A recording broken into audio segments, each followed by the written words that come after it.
Bonjour à tout le monde, c'est encore Fabrice et je reviens avec un autre numéro du cours du soir. Tout d'abord, j'aimerais remercier tous ceux qui se sont déjà abonnés à cette chaîne, ceux qui ont cliqué la cloche de notification pour pouvoir recevoir nos émissions, nos cours à temps. Si tu ne l'as pas encore fait, ça ne coûte rien. Je t'invite tout de suite à cliquer sur s'abonner et sur la cloche de notification pour pouvoir recevoir tous ces cours en temps réel. Sans toutefois tarder, j'aimerais entrer dans le vif du sujet d'aujourd'hui. J'aimerais parler du droit public et du droit privé. C'est quoi la différence entre le droit public et le droit privé? Et si vous allez rester encore plus longtemps, vous allez comprendre la différence entre une affaire civile et une affaire pénale. Mais pour pouvoir y arriver, j'aimerais d'abord poser des fondements. J'aimerais qu'on parle de la définition du droit. Qu'est-ce que le droit? En fait, le droit est un ensemble de règles et de principes qui régissent la vie en société et qui ont pour but de maintenir l'ordre et la justice.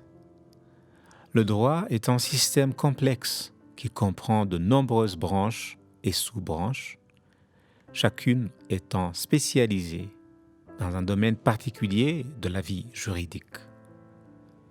Il existe plusieurs types de droits, notamment le droit civil, le droit pénal, le droit commercial, le droit du travail, le droit constitutionnel, le droit international, le droit de la famille, le droit des affaires, le droit de l'environnement, etc.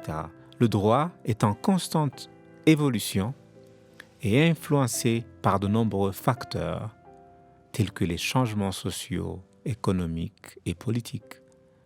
Il est également influencé par les décisions des tribunaux et les lois votées par les différents gouvernements. Le droit est appliqué et interprété. Le droit est appliqué et interprété par les tribunaux et les avocats qui sont chargés de faire respecter les lois et de défendre les droits des citoyens. Le droit est également enseigné dans les universités et les écoles de droit, où les étudiants peuvent étudier les différentes branches du droit et se spécialiser dans un domaine particulier. Après avoir tout dit, comprenez que le droit est cet ensemble de règles et des principes qui régissent la vie en société et qui ont pour but de maintenir l'ordre et la justice. Mais alors, quelles sont les branches du droit? Il y en a deux. Il existe, comme je viens de le dire, deux branches du droit. Le droit public et le droit privé. Le droit public concerne l'ensemble des règles qui régissent les relations entre État et les citoyens, ainsi que les relations entre l'État et les autres entités juridiques, par exemple les collectivités territoriales. Il comprend notamment le droit constitutionnel, le droit administratif, le droit international public et le droit pénal. Le droit privé, quant à lui, concerne les relations entre les individus et les entreprises.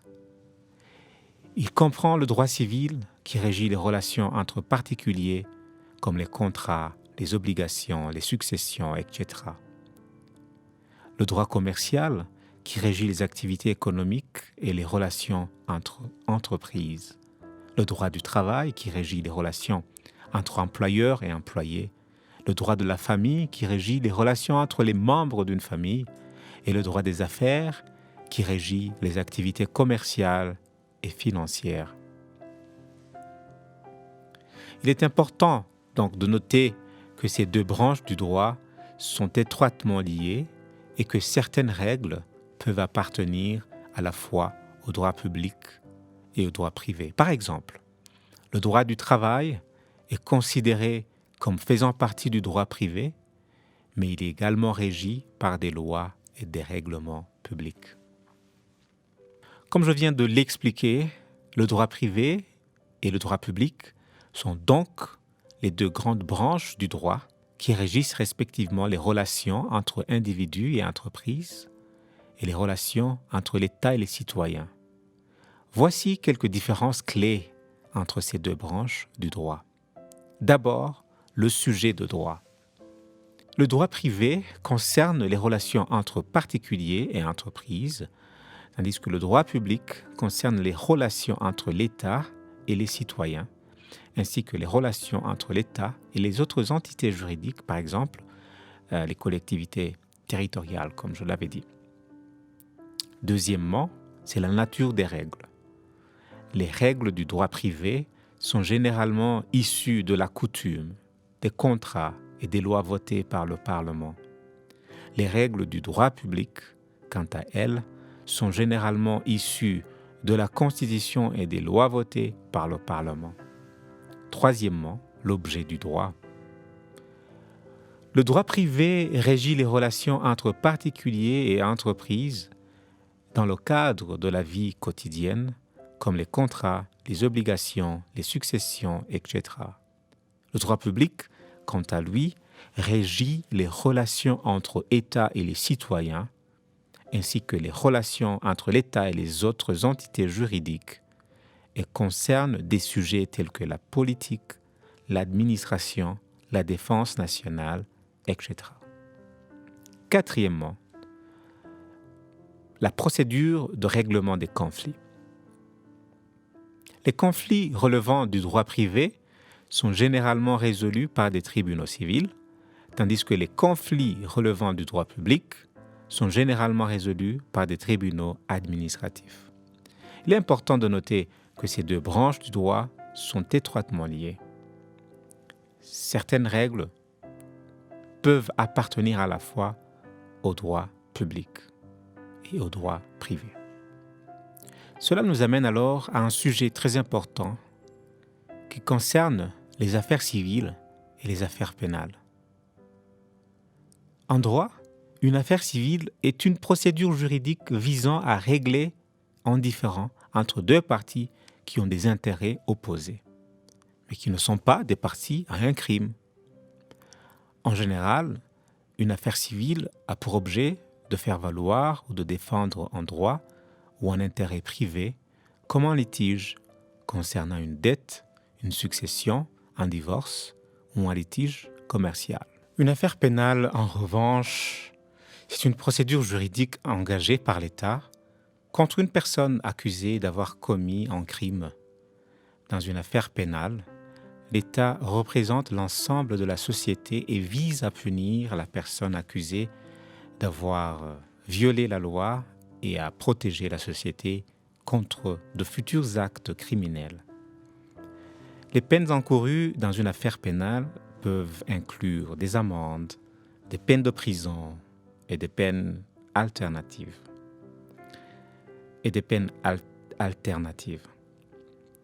Des peines de prison et des peines alternatives.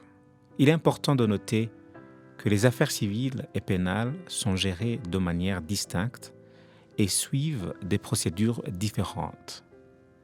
Les affaires civiles sont généralement jugées par des tribunaux civils, tandis que les affaires pénales sont jugées par des tribunaux criminels. Les avocats qui représentent les parties dans une affaire civile sont généralement spécialisés en droit civil, tandis que les avocats qui représentent les parties dans une affaire pénale sont généralement spécialisés en droit pénal. Une affaire civile est un litige entre deux parties qui implique une demande de dommages-intérêts ou autre forme de réparation. Elle peut être intentée devant un tribunal civil ou un tribunal de commerce. D'ailleurs, vous connaissez l'article 258 du Code civil, livre 3, Géno-Burundi, qui dit ceci: « Tout fait quelconque de l'homme qui cause à autrui un dommage oblige celui par la faute duquel il arrive à le réparer. » Voici donc quelques caractéristiques commune aux affaires civiles. Les parties en litige sont des individus ou des entreprises et non l'État. Deuxièmement, l'objet du litige est souvent une question de droit privé, comme une rupture de contrat, une infraction à la loi sur les contrats de vente, une responsabilité civile pour dommages causés à autrui. Maintenant, une question se pose, est-ce qu'une affaire civile peut tourner au pénal? Voilà, une affaire civile peut devenir une affaire pénale si elle implique un délit ou un crime. Les délits et les crimes sont réprimés par la loi pénale et sont donc traités par le système judiciaire pénal. Si une affaire civile implique un délit ou un crime, elle peut être transmise à la justice pénale et être traitée comme une affaire pénale. Il y a de nombreux exemples de délits ou de crimes qui peuvent être impliqués dans une affaire civile et conduire à ce qu'elle soit transmise à la justice pénale. Voici quelques exemples. Par exemple, le vol. Si une personne est accusée d'avoir volé, ou bien le vol. Si une personne est accusée d'avoir volé un bien appartenant à une autre personne dans le cadre d'une affaire civile, elle peut être poursuivie pour vol et l'affaire peut être transmise à la justice pénale. Escroquerie, par exemple. Si une personne est accusée d'avoir escroqué une autre personne dans le cadre d'une affaire civile, elle peut être poursuivie pour escroquerie et l'affaire peut être transmise à la justice pénale. Diffamation.